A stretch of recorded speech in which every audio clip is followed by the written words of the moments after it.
Budget دے اور ان organization کو administratively strong کرے. آپ نے بعض واقعات دیکھے ہوں گے ملک میں ہوئے ہیں جہاں پہ انگلیاں اٹھائی گئی ہیں کہ وہ شاید اچھے طریقے سے مینج نہیں کیے.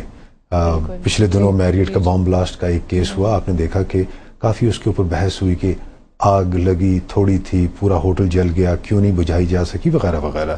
یہ جو لوکل لیول کی ایڈمنسٹریشنز ہیں, یہ ذمہ داریاں ان کی ہوتی ہیں کہ وہ لوکل ریسورسز کو استعمال کرتے ہوئے ایسے حادثات پہ قابو پائیں. اور اگر ان کی کیپیسٹی سے ایک چیز بڑھ جائے تو پھر نیشنل ڈیزاسٹر مینجمنٹ اتھارٹی قومی جو ادارے ہیں ان کو موبلائز کر کے ان کی مدد کرتی ہے. جیسے میریٹ بم دھماکے میں جب ضرورت پڑی تو افواج پاکستان کے دستے فوراً ان کی مدد کو پہنچے اور ایک ٹیم سرچ اینڈ ریسکیو کی کراچی سے ایک NGO کی ہم نے رات کے وقت اس کو فلائی کرا کے صبح سرچ اینڈ ریسکیو میں استعمال کیا.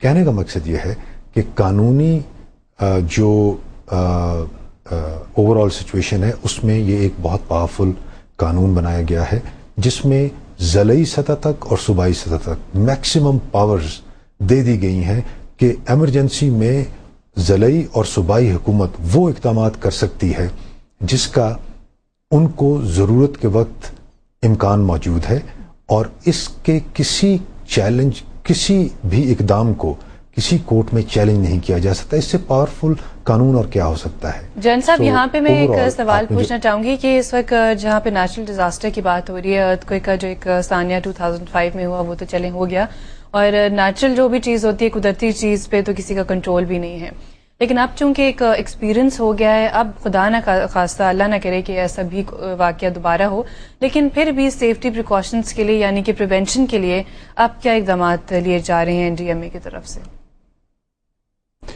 یہ آپ نے صحیح ایک طرف اشارہ کیا. اس کو ہم کہتے ہیں میٹیگیشن اور پریپریشن. یعنی یہ وہ پہلا مرحلہ ہے کہ کسی بھی حادثے سے نمٹنے سے پیشتر آپ تیاری کی حالت میں ہوں. بہت سے اقدامات ہیں اس سلسلے میں. آپ نے صرف زلزلے کا ذکر کیا تو نیشنل ڈیزاسٹر مینجمنٹ اتھارٹی کے قانون کے مطابق ہر قدرتی اور مین میڈ جو آفت ہے اس کی ذمہ داری قومی سطح کے اوپر نیشنل ڈیزاسٹر مینجمنٹ اتھارٹی کی بنتی ہے. تو اگر آپ لسٹ دیکھیں تو آفات کی ان گنت لمبی ایک لسٹ ہے. لہذا اس کی تیاری کے سلسلے میں کیا کرنا چاہیے؟ ہمیشہ مختلف نوعیت کے جو حادثات ہیں اس کے لیے مختلف قسم کی تدابیر کی جاتی ہیں. آپ نے زلزلے کا ذکر کیا تو سب سے پہلے تو یہ کہ کیا ہماری عمارات جو ہیں وہ دیے گئے بلڈنگ کوڈ کے مطابق بنی ہوئی ہیں. اگر نہیں بنی ہوئی تو کیا ان کی ری انفورسمنٹ کی جا سکتی ہے تاکہ اپنی سیسمک زون کو مد نظر رکھتے ہوئے وہ بلڈنگ کو سیکیور کیا جا سکے. دیکھیے اس میں پرائیویٹ بلڈنگز اور پبلک بلڈنگز شامل ہیں. تو ان بلڈنگز کو سیکیور کرنے کے سلسلے میں کس کی ذمہ داری ہے؟ جی میں اسی کی طرف آ رہا تھا کہ جہاں تک پبلک پراپرٹی کا تعلق ہے, یعنی جو گورنمنٹ کے ادارے ہیں ان کی پراپرٹیز کا, نیچرلی صوبائی اور وفاقی حکومتیں اس کے لیے فنڈ تفویض کریں گی. لیکن جو بلڈنگ اتھارٹی ہے اس علاقے کی بنیادی طور پہ ذمہ داری اس کی ہے کہ وہ انشور کرے کہ اپنے دیے ہوئے سیسمک زون کے مطابق تمام عمارات جو ہیں وہ بنے, اور جو نہیں بن پائیں ان کو ری انفورس کرے.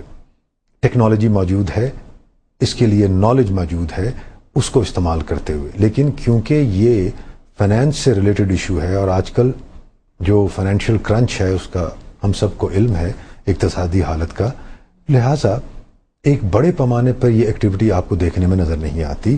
لیکن اگر ہم نے آئندہ کی آفات یعنی زلزلے وغیرہ سے بچنا ہے تو اس کا ہمیں خیال رکھنا ہوگا. دیکھیے اس کے علاوہ اور کیا چیزیں ہیں. حادثات تو ہوتے رہیں گے, آپ جتنی مرضی مضبوط بلڈنگیں بنائیں, لیکن اگر اس میں آگ بجھانے کا سسٹم نہیں ہے, ارلی وارننگ کا سسٹم نہیں ہے, الارم سسٹم نہیں ہے, ایویکویشن کے لیے ایمرجنسی ایویکویشن کے لیے ایگزٹس نہیں ہے, تو پھر کیسے لوگ بچیں گے؟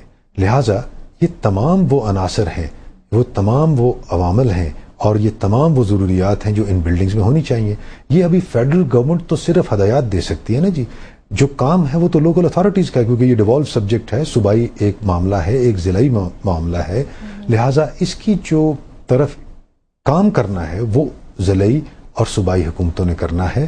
جب تک یہ اس لیول پہ فوکس نہیں ہوگا, خدا نہ کرے لیکن حادثات کی صورت میں ہمیں نقصانات جو ہیں وہ ان گنت برداشت کرنے پڑیں گے. اچھا، یہاں پہ جن صاحب ایک اور سوال میں کراچی کے حوالے سے اسپیسیفلی پوچھنا چاہوں گی کہ کراچی کی جو زمین ہے وہ سمندر سے نیچے ہے، مطلب سمندر کی سطح پہ، تو اس کی وجہ سے آپ دیکھتے ہیں کہ جو مٹی ہے وہ بہت نرم ہے. تو خدا نہ خاصہ کراچی میں اس طرح کی اگر کچھ ہو تو میں کہہ سکتی ہوں کہ اسلام آباد مظفرآباد سائڈ پہ جو اس طرح کا ثانیہ ہوا تو اسے کہیں زیادہ افیکٹ کراچی ہو سکتا ہے. تو اس سلسلے میں آپ کیا سجیشنز دے سکتے ہیں کہ کیا ہونا چاہیے؟ دیکھیے، کوئی بھی جو علاقہ ہوتا ہے جو کہ ساحلی علاقہ ہوتا ہے وہاں پہ یہ مسائل ہوتے ہیں. بالکل. لیکن کراچی کی نوعیت کی جو آپ نے انڈیکیشن کی، میں اس کی طرف تفصیل سے بات کرنا چاہوں گا. کراچی نہ صرف یہ کہ ایک اتنی سالڈ گراؤنڈ کے اوپر نہیں ہے، نمبر 2 ایک سیسمک بیلٹ کے اوپر بھی ہے، نمبر 3 ہمارے ہاں مکران کوسٹ پہ سونامی آ چکی ہے 1945 میں اور کئی ہزار جانیں ضائع ہوئی تھیں. لہٰذا اور نہ صرف یہ، کراچی طوفانوں کے سمندری طوفانوں کے راستے میں بھی ہے. لہٰذا یہ 3 وہ ایسی قدرتی آفات ہیں جس کا کراچی کو ایک کسی بھی وقت سامنا کرنا پڑ سکتا ہے.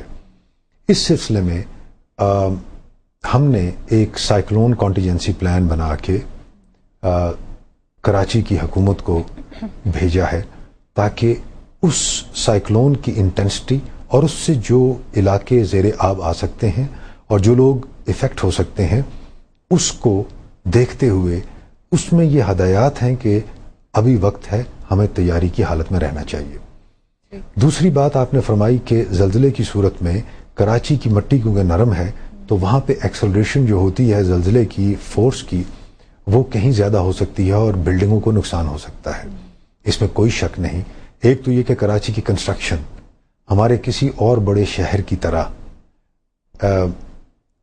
بلڈنگ کوڈز کے مطابق شاید نہیں ہے. لہٰذا ہماری جو بلڈنگز ہیں اگر آپ ان کو دیکھیں تو وہ بنتے بنتے بھی گرتی رہی ہیں. کراچی میں آپ کو چند ایک واقعات کا علم ہوگا، لاہور میں ایسے واقعات کا علم ہوگا، اور مرگرا ٹاورز کا تو 3 سال پہلے حادثہ ہوا ہے. ساری دنیا نے دیکھا ہے کہ اسلام آباد میں ایک ہی بلڈنگ گری اور 72 کے قریب لوگ لقمہ اجل بن گئے. لہٰذا کراچی کی نوعیت تک ڈینجرس سچویشن ہے، بہت کام ہونے والا ہے. لیکن یہ میں بتاتا چلوں ٹیکنالوجی موجود ہے کہ دلدلوں میں بھی جو ہیں وہ بن جاتی ہیں عمارات جو کہ زلزلوں اور طوفانوں سے مقابلہ کر سکتی ہیں. اس کے سلسلے میں سب سے بڑی بلڈنگ تائیوان ٹاور ہے، وہ ایک سیسمک جو لائن ہے بالکل اس کے اوپر واقع ہے. جی جان صاحب معاف کیجیے گا آپ کی بات یہاں پہ کٹ کر رہی ہوں. اصل میں ہمارے پاس ایک کال موجود ہے اور ہم اوبیسلی کالرز کو جو ہے ویٹ نہیں کرا سکتے. السلام علیکم. السلام علیکم. جی پلیز اپنا نام بتائیے. عمر شفیق بات کر رہا ہوں پنڈی سے. جی عمر شفیق، کیا سوال پوچھنا چاہیں گے آپ فاروق صاحب سے؟ جی بس میں یہ کوشچن کرنا چاہ رہا ہوں کہ موسٹلی لوگ جو یہاں پہ آتے ہیں میڈیا پہ آ کے کہتے ہیں ہم لوگوں کا ایسا پرابلم ہے، ہمیں یہ کرنا چاہیے، ہمیں وہ کرنا چاہیے، لیکن ایٹ دی اینڈ یہی ہوتا ہے، کوئی سانحہ ہوتا ہے، کوئی ڈیزاسٹر ایسا ہوتا ہے تو ہم لوگوں کے پاس ایسے ریسورسز نہیں ہوتے کہ ہم جو ہیں اسے ہینڈل کر سکیں. تو ہر کوئی ادھر آ کے یہی کہتا ہے کہ اس ملک میں ایسا ہے، اس ملک میں ایسا ہے، ہم ابھی اس طرح سے کر رہے ہیں یا اپنی سجیشن دیتا ہے. لیکن ایٹ دی اینڈ مجھے یہ سمجھ نہیں آتا کہ ہم لوگ کب اس لیول پہ آ جائیں گے